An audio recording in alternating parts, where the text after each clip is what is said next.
Alors, je vais vous parler de la vraisemblance. La vraisemblance,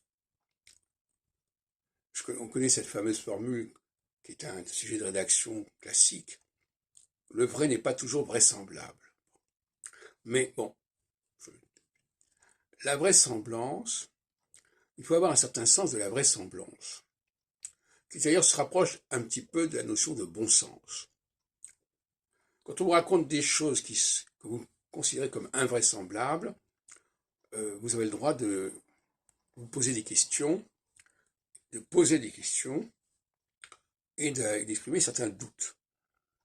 Alors, évidemment, pour cela, il faut déjà se faire une certaine idée de ce qui est vraisemblable. Qu'est-ce qui est vraisemblable en ce qui concerne un créateur, un chef, etc., par exemple. Et si vous n'avez pas cette idée de la vraisemblance, vous pouvez gober n'importe quoi. Donc, l'esprit critique s'articule sur la notion de vraisemblance. Et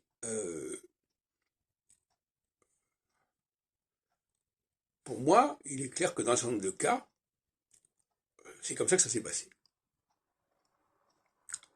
J'ai rétabli une certaine vraisemblance là où cette vraisemblance avait disparu, avait été occultée.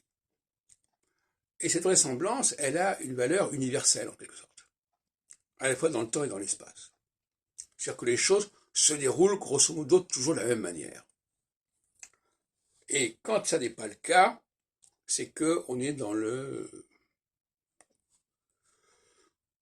les arrangements, dans les emprunts, dans les biais de toutes sortes. Et il faut toiletter, il faut dégager le document, le récit, de tout ce qui va à l'encontre d'une certaine vraisemblance.